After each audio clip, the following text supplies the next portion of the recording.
आज मैं ozone depletion के बारे में बताने जा रहा हूं। तो ओजोन पहले एक ओजोन है क्या? तो ओजोन ऑक्सीजन का एक एलोट्रॉप है, इसका एक अपरूप है।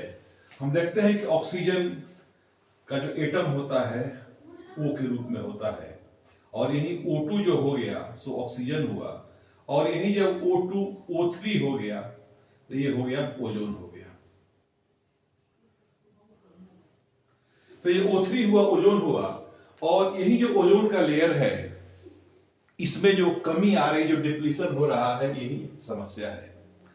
ओजोन जो कि ट्रोपोस्फेयर में भी पाया जाता है ह्यूमन एक्टिविटीज के चलते,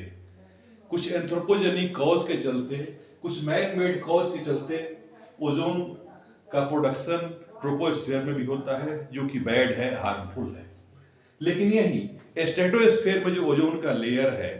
यह सन के जो भी अल्ट्रा वायलेट रेज जो आते हैं उसको एब्जॉर्ब कर लेता है, और जो भी यूवी लाइट है, जो सन से जो यूवी लाइट आता है, अल्ट्रा वायलेट जो भी लाइट आता है, जो रेज आता है, तो अल्ट्रा वायलेट रेज को अर्थ पर नहीं आने देने में इसी ओजोन लेयर का इंपॉर्टेंस है। इसलिए ओजोन लेयर को जो नेचुरल रूप से है उसको बरकरार रहना जरूरी है, ताकि वो अल्ट्रा वायलेट रेज अर्थ पर नहीं आए। और ये जो अल्ट्रा वायलेट रेज है, इसका सबसे बैड इफेक्ट होता है जो कि फ्लोरा और फौना दोनों के लिए है, जो कि हम में वो डीएनए का जो भी सीक्वेंस होता है, जो नेचर होता है, उसको डिनेचर कर देता है। डीएनए पर असर पड़ता है इसका। इसके साथ साथ स्किन कैंसर हो सकता है, इसके साथ साथ वेजिटेशन पर असर पड़ सकता है, प्लांट पर वेजिटेशन पर असर पड़ सकता है, और आदमी के मैन के इम्यून सिस्टम को भी कम कर सकता है। तो सबसे बड़ी बात है कि जो ओजोन लेयर जो डिप्लीशन हो रहा है, ये खास करके साउदर्न पोल पर,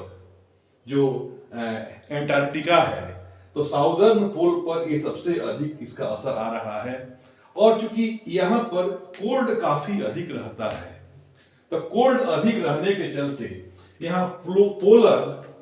जो पोल पर स्ट्रेटोस्फेरिक क्लाउड का फॉर्मेशन होता है, पोलर स्ट्रेटोस्फेरिक क्लाउड ऑन पोल, और इसके चलते और जो भी आपका क्लोरीन होता है, ये क्लोरीन ही इसमें मुख्य रूप से रोल है, क्लोरीन का ही या हाइड्रोजन कंपाउंड का, हाइड्रोजन का ही, या तो उसमें क्लोरीन का रोल होता है या ब्रोमीन का रोल होता है। इसमें अभी सबसे अधिक जो चर्चे पर एक लंबे समय से जो भी चर्चे चले आ रहे हैं पिछले लगभग 40 ईयर्स से, कि एक कंपाउंड है क्लोरोफ्लोरोकार्बन। तो इसमें देख रहे हैं कि क्लोरीन है, फ्लोरीन है और कार्बन है। तो क्लोरोफ्लोरोकार्बन जो भी है, तो इसमें जो भी क्लोरीन है, तो यही जो सिंगल जो क्लोरीन होता है, जो एलोन क्लोरीन जो होता है, वही से मुख्य भूमिका निभाता है।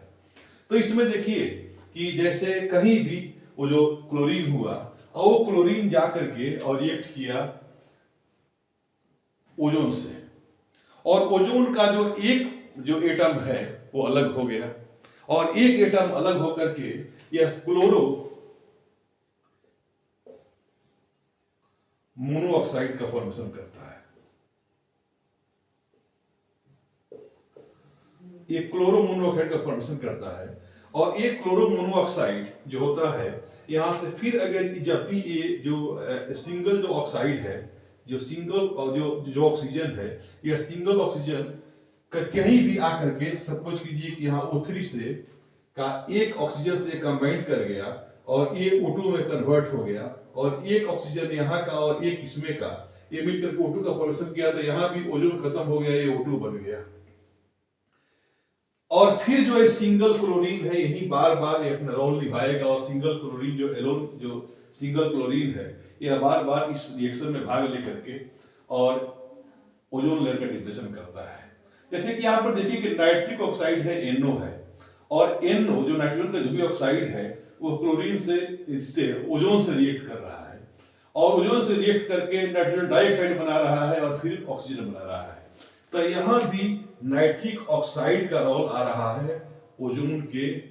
को चेंज करने में, नाइट्रोजन डाइऑक्साइड बना देता है और ऑक्सीजन बना देता है। तो यहाँ भी देखिए कि O3 से O2 हो जा रहा है, और ये जो नाइट्रिक ऑक्साइड से नाइट्रोजन डाइऑक्साइड हो जा रहा है। तो यहाँ भी नाइट्रोजन ऑक्साइड के द्वारा ओजोन लेयर को डिप्लीट किया जा रहा है। क्लोरोफ्लोरोकार्बन में भी इसका भी रोल आ रहा है, कि यहाँ इसका भी रोल आ रहा है, इसका जो फ्री जो क्लोरीन हो रहा है वो ओजोन लेयर को डिप्लीट कर रहा है। एक और उससे अधिक देखिए कि हाइड्रोब्रोमोफ्लोरोकार्बन, हाइड्रोब्रोमोफ्लोरोकार्बन, तो ये जो ब्रोमीन है,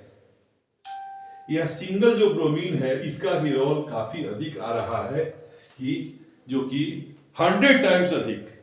सिंगल क्लोरीन की अपेक्षा सिंगल ब्रोमीन जो है यह 100 टाइम्स अधिक रोल निभा रहा है ओजोन लेयर के डिप्लीशन में।